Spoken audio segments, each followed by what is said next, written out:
শাহাদাতের মৃত্যু। কিসের মৃত্যু? শাহাদাতের মৃত্যু। এটা আমাদের প্রত্যেকেরই কামনা হওয়া উচিত, ঠিক না ভাই? ঠিক। বিশ্বনবী মুহাম্মদ রাসূলুল্লাহ সাল্লাল্লাহু আলাইহি সাল্লাম বলেছেন, যার অন্তরে শাহাদাতের তামান্না থাকবে না তার মৃত্যু হবে জাহিলিয়াতের মৃত্যু। এই জন্য ইমানদার হতে হলে আপনাকে আল্লাহ শহীদ হিসাবে কবুল করবে কি করবে না সে দায়িত্ব আল্লাহ, কিন্তু আপনার আমার অন্তরে কামনা থাকবে কি? শহীদ মৃত্যু। এজন্য দেখেন সাইফুল্লাহ মানসুর বলছে, মরতেই হবে যখন শহীদি মরণ দিও আমাকে, রোগে সুখে মরণ দিও না আমায়, আপদে বিপদে নিও না আমায়, এমন মৃত্যু দিও চোখ বুঝে যেন দেখি তোমাকে, মরতেই হবে যখন শহীদি মরণ দিও আমাকে। বলো না আমিন। ভাইরা আমার, বাবাজিরা আমার, আল্লাহ রাব্বুল আলামিন কুরআনুল কারীমে সূরাতুল বাকারার 154 নম্বর আয়াতের মধ্যে বলেন, ওয়ালা তাকুলু লিমান ইয়াকতালু ফি সাবিলিল্লাহি আমওয়াত বাল আহইয়াউ ওয়ালাকিন লা তাশউরুন।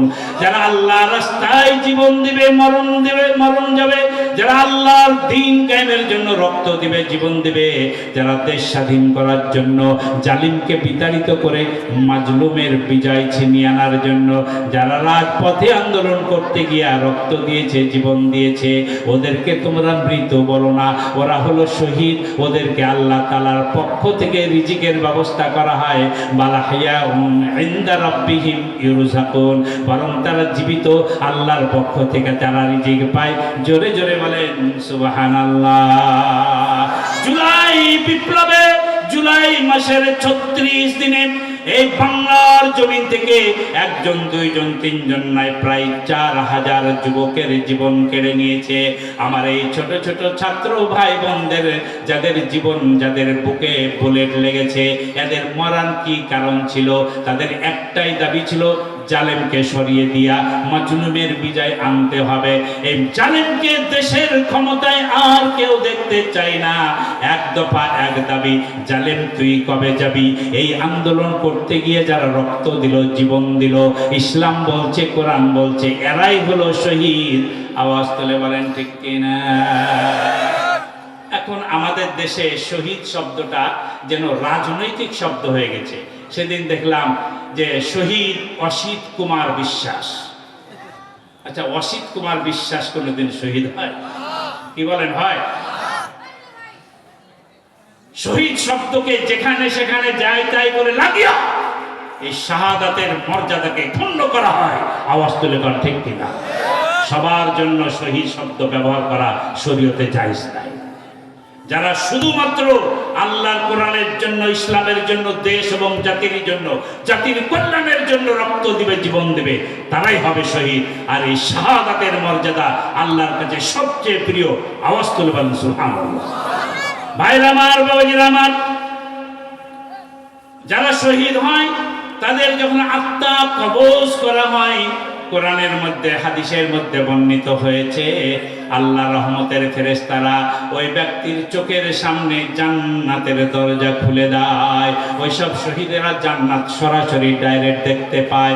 যখন তাদেরকে কোড়াল দিয়া, হাতুড়ি দিয়ে পিটানো হয়, বুকে যখন বুলেট মারা হয়, লাথি মারা হয়, ফাঁসির কাস্টে ঝুলিয়া ফাঁসি দেওয়া হয়, কিন্তু তার কোনো যন্ত্রণা থাকে না, কোনো কষ্ট থাকে না।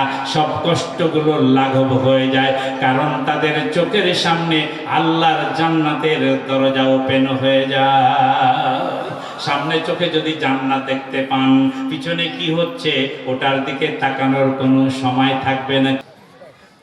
ভাইরা আমার, বাবাজিরা আমার, যারা শহীদ হবে, আল্লাহর রাস্তায় জীবন দেবে, দেশ এবং জাতির কল্যাণে রক্ত দিবে, জীবন দেবে, এদেরকে শহীদ বলা হয়। এই 5ই আগস্টের বিপ্লব অভ্যুত্থান ঘটাতে গিয়া আমার বাংলার জমিনে এই আমার ছোট ছোট সন্তানগুলো, এই 24-এর নিচের বয়সের সন্তানগুলো যারা জীবন দিয়েছে, রক্ত দিয়েছে, মাওলা গো তুমি তাদের শাহাদাতের মর্যাদা দান করে দাও। আওয়াজ তুলে বলুন আমিন। জালিমের বিজয় হয়েছে, মাজলুমের বিজয় হয়েছে, জালিমের বিদায় করে দিয়া মাজলুমের বিজয় এনেছে যারা, আমরা তাদেরকে চিরকাল মনে রাখবো। আওয়াজ তুলে বলেন ঠিক কিনা? এই শহীদি মৃত্যু হলো আপনার 2 নম্বর মৃত্যু।